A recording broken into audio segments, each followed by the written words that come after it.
Welcome back to the podcast. I hope you've enjoyed the last couple of weeks, part 1 and part 2 of emotional eating. And as always, thank you for the feedback. Had some great conversations in our office earlier today regarding that. And the opposite effect for some people. And the opposite effect, yeah. They didn't have emotional eating until they listened to the podcast. Suddenly watched the podcast and thought, that reminds me, I'm looking for... I fancy some sugary treats. So yeah, that's not our idea. It's not our idea, but at least it started the conversation.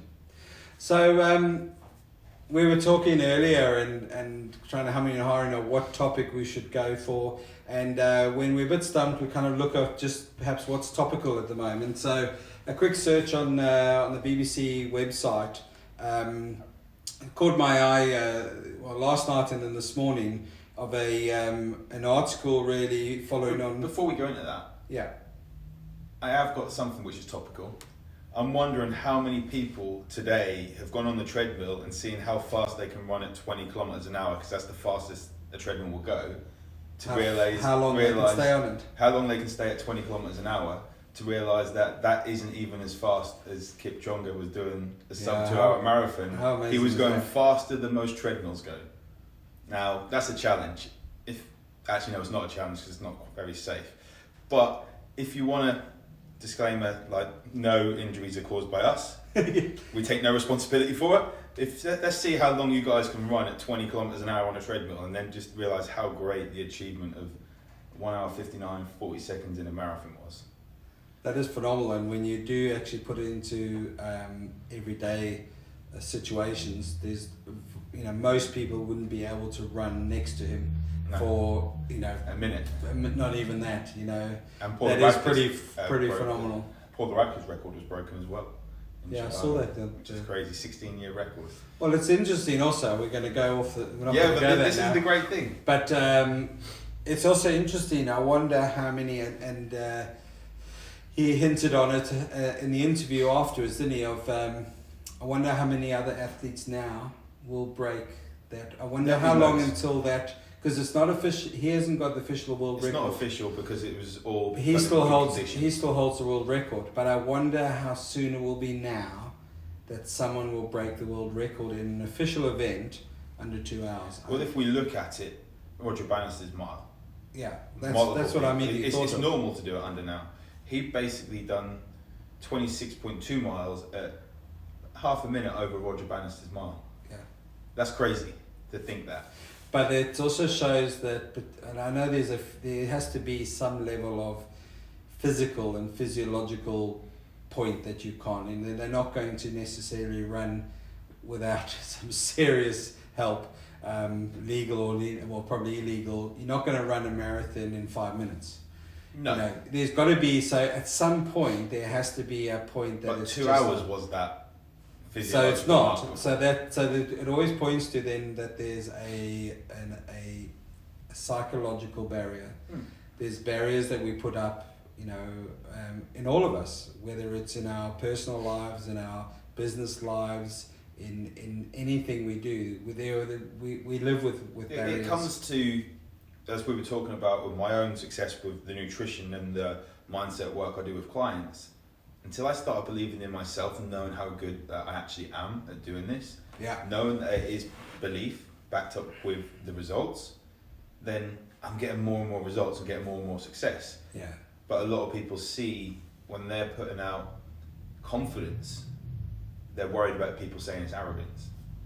And so for him to say, I can do under two hours, whatever, I can do under 2 hours.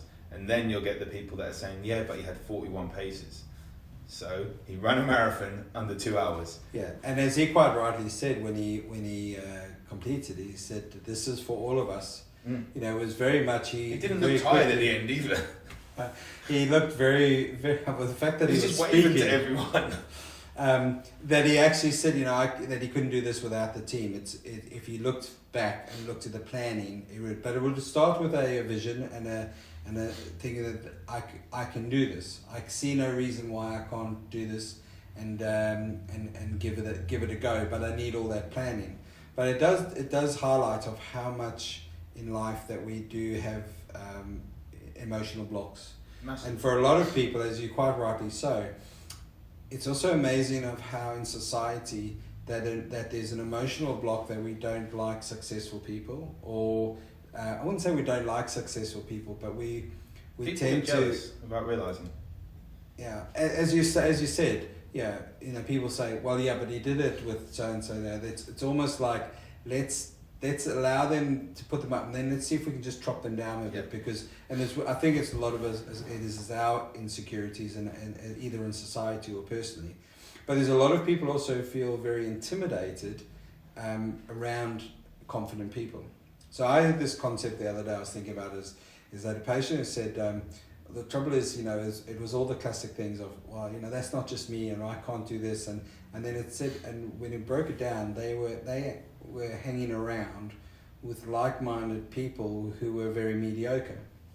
And I said, the thing is though, if you wanted to learn how to, if Andy Murray wanted to be the best tennis player in the world, he would try and surround himself and learn from people who have been or are the best. You wouldn't hang around with mediocre, because all you'll learn of them is to stay mediocre. But it's interesting how many people do that, because if they hang around successful people, they feel that they don't belong, or they feel insecure, or they feel in that. In actual fact, when you hang around people who are confident and they're actually usually the opposite.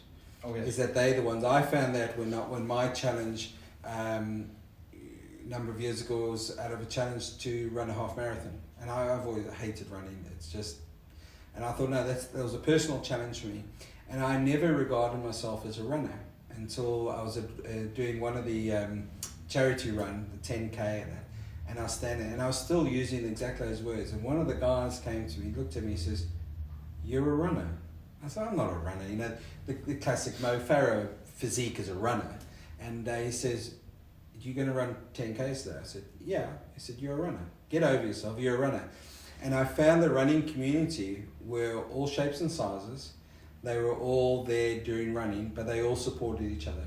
And there's so many people who when I did that, turned to me and says, "Oh, I couldn't do that." And they were the other side of the fence. They were spectators, and I'm going, "But I've been there."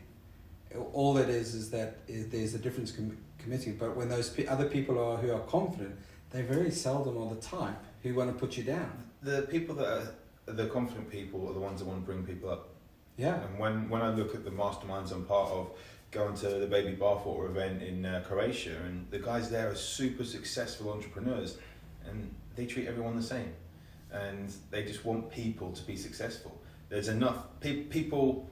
I've found a lot, and this is going completely off topic, but I've found a lot previously in the fitness world, especially here in Norwich, was all about there was a lot of people that would talk bad about each other, and it was just insecurity in their own services, and they wouldn't refer to people who didn't have the knowledge. I used to be like that as well. I'm going to hold my hands up and say I was like that back in the day, years ago, but we're talking about 8, 9, 10 years ago. But the more I got out of that mindset and started supporting people, realising how good I am at doing what I do, and there are people that are great at doing what they do who might be better served for a client, then it's got much better results. And as I got more of that mindset of bringing people up, then I've just realised how much positivity there is out there. And also, going on to, because we like studies, as we do, we like to geek out on studies, but there's, I have to find it, but there's a study talking about mindset and actors and how our immune system functions.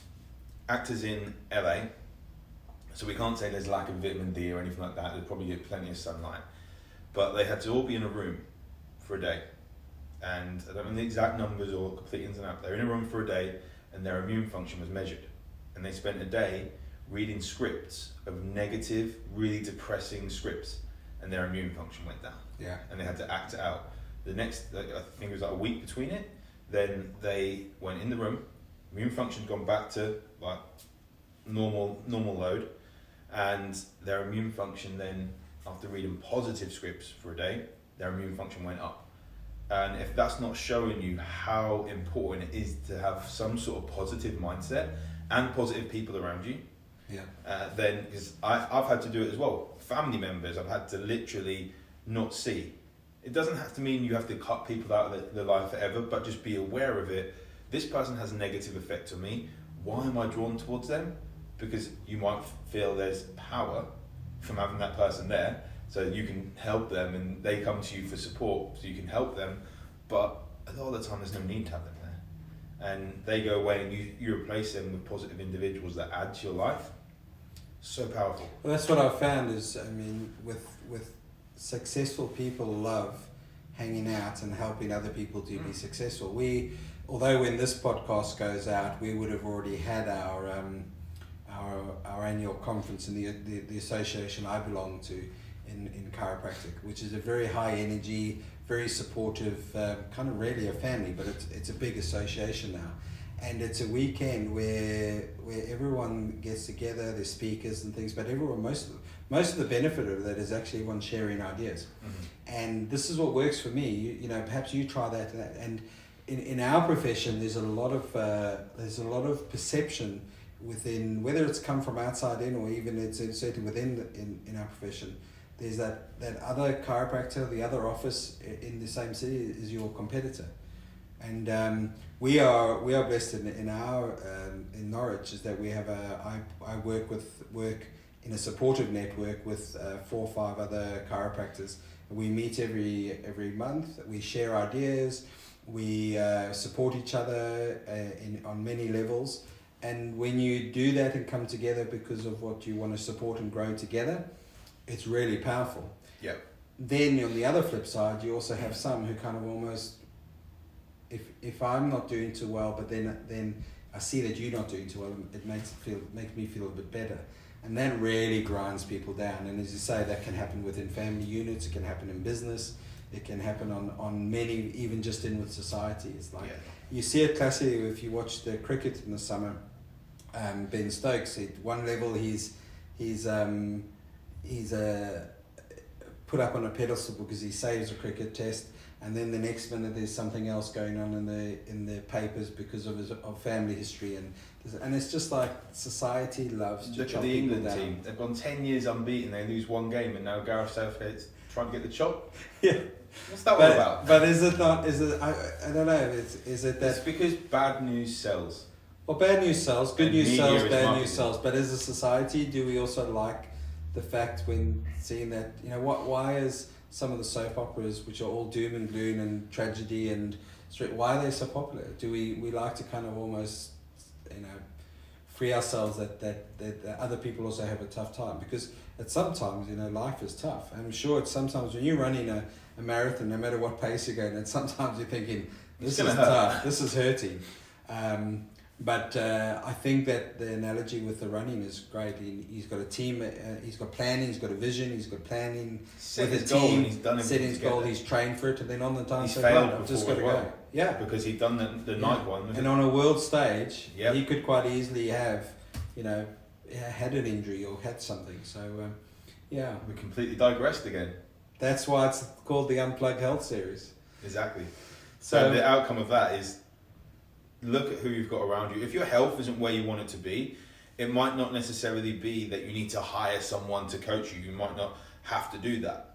It could be that you just need to look at who's around you. And if you've got people that are all doom and gloom, the only thing they can actually talk about is how bad the weather's been. You can't control the weather. You can just accept it.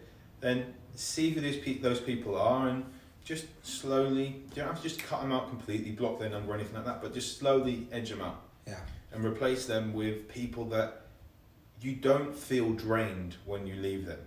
And that is a big thing that I used to find, is that if I left someone that I'd spent time with, a family member that I spent a day with, and I felt drained when I'd been with her.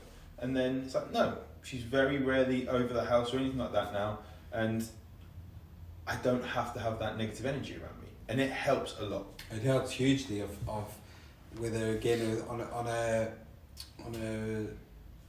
business level or personal level, but usually it's probably more even than a personal level because you spend so much more time, or changing the dynamics so that you are pulling some of those people who do boost you up. So as one is that restriction or access to things, but then also what else you've got to also look at. What else are you reading? What else are the things that you bringing into your life as far as choice of TVs or movies or, you know, there's a lot of energy behind it all of what you access. So what kind of things do you do? You know, I'd be quite interested of what you experience. Is there the dynamics that you're aware of people around who pull you down? Have you tried the running on the treadmill? I'd be intrigued to see someone, you know, actually try. Sign a waiver first. You know, how fast can you go even if you're at half his pace? I remember we had to do, when I worked in the gyms, and it was at 6:30, we had a treadmill sprint class, it was called. And it's 30 minutes, and I had to actually take the class. You had all the treadmills around the front, and I was up there, and you had to sprint on there, and I would put it up to 20k, and I could get a minute out of it. But more than that, no. And he's going faster than that. It was crazy. But it was a minute, a couple of minutes walking, and then you would do interval training with them. But that was 30 minutes of interval training. Maybe 10 efforts. They weren't all at 20k either. So are we going to reckon that within the next 12 months, someone's going to do sub 2 hour in a regular race? Yeah. Without, well, they might have some kind of paces going on. Well, they have paces. They have paces in race up to a certain distance. But I think someone at some stage not is going 41. to the mind block is now gone. I think that shows how impressive it was that he needed 41 people in order to keep that pace. Yeah. And when normally in a marathon you might get someone do, say, the first 6 miles or up to a half marathon and then do the second half to keep the pace. I suppose also though he knew that he was going to win that race. So he's already seen it. He's already competed by himself. Whereas the dynamics of something running like London Marathon, you've got to he's got to get to, whoever does it, he's got to get to the point of saying, actually, you know what? Yeah, but his race wasn't against the race him, it was is against not the clock, so exactly. he still had to win it. Yeah, no, but it was against the clock. Whereas other races, you are racing against competitors and you're racing for that title. So is it going to be that someone or 2 people, 3 people push themselves so they happen to break 2 hours to win the title, or is someone going to be so prepared that they actually say, I don't care whether I win this or come second, but I'm breaking that 2 hour mark. However, if you're second person to break the 2 hour mark, it's an amazing achievement, but no one is really going to remember that, and that isn't the nicest way. I've just brought someone down there, as we've just been speaking about. But you see the psychology of it, with golf. People want to win. With golf, what they try and get people to do is get away from the outcome rather than fall in love with the process. So the process would be to put certain scores together and then at least be in the running to win something. And if you're there all the time, it's only a matter of time until you do win something. So, but yeah, I think I'd be really peed if I broke 2 hours and came second. But they're athletes, and I think the race win would mean more than the 2 hours. I wouldn't be surprised within the next 12 months someone does it. Lewis Hamilton in the race yesterday, and he was in 3rd place, and the team brought him in, and he said, "Why did you bring me in? I'm in 3rd place. I can't win now." And he was really, really pissed about it. And then the team at Mercedes win their 6th constructors and drivers title 6 years in a row. No other team's done that. Got the double, but we don't know whether it's Bottas or Hamilton. But he was just frustrated, and you could see he took a while to start celebrating with the team because he came 3rd and not 1st in that race. Because these athletes, we say, oh, they get paid too much, and some people say they get paid too much. I think they get paid as much as they deserve, in all honesty. But some people say they get paid too much. But they're still in love with the sport and wanting to win, and that's why they do it. It's for the love of it. But some would say that some of them are a little bit more arrogant and they're a little bit more nicer. But my son said, we watched the end of the race yesterday, and my son said, "Yeah, but Lewis Hamilton, you know, what do you think him as a, you know, what do you think of him?" I said, "Well, never met him. I don't know, but when he's ever been seemed to be interviewed away from race days and stuff, he comes across really quite nice." But he says, "Yeah, but sometimes he's this and that." I said, they all got to have something different to be able to be a winner. They're not there. They've got to have a little edge, and whether that it's a different edge to them, they are always trying to be number one. They're not really thinking about. The contracts and the money is all done for them. They've got enough that they need. Their sole purpose is that he will want to be take Schumacher's. Well, now he's pretty much gonna get the 6th one. Yeah. I don't think the team are gonna let Bottas win. You never know with team orders and the racing, but then is Schumacher 7 or is he 8? Is it 8 titles? I want to say 8. Yeah, so he's got to get this one and another 3 to beat him.